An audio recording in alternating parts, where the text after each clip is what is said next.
Okay, so let's talk about recovery real quick.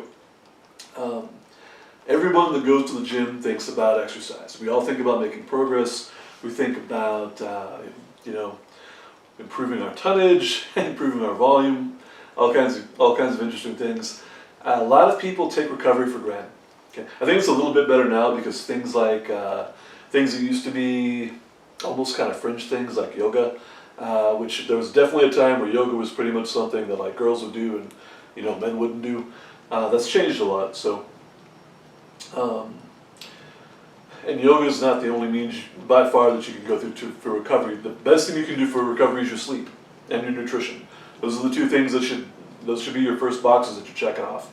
So if you are getting 4 hours of sleep a night, but you think you're recovering because you're getting massages, and you're going to yoga classes and maybe you're stretching 3 times a day, but you're not sleeping and your nutrition sucks, you're not going to recover properly. When you're looking at the subject, you have to be really, really cautious about using outliers or people that are genetically gifted as an example. So you might hear about somebody who, like, for a period of time, maybe they didn't get enough sleep or their nutrition wasn't that great.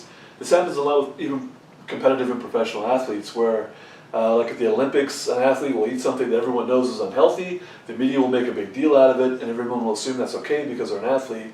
One of the many things the media does not understand is when an athlete eats like crap, they're more likely to have weak connective tissue, they're more likely to have high inflammation, they're not feeding themselves in a way that's going to optimize their recovery. So the better your recovery, the better your gains are going to be in whatever athletic endeavor you're involved in, whether it's if it's just something like jiu-jitsu or mixed martial arts, or if it's that in combination with some kind of weight training or just weight training or whatever. If you're real deliberate about your recovery, you're going to get better results. The analogy that I've used for a long time is if we think of everything we do to make progress as fire and the things we do to recover as oil, the more oil we have, the bigger the fire is going to be.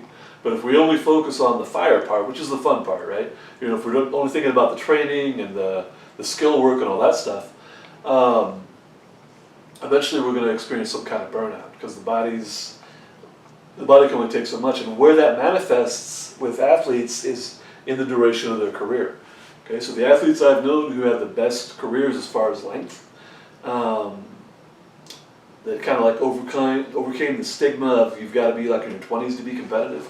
I've known a lot of athletes who were mature and competed at a world-class level into their mid-30s and probably a little bit later than that.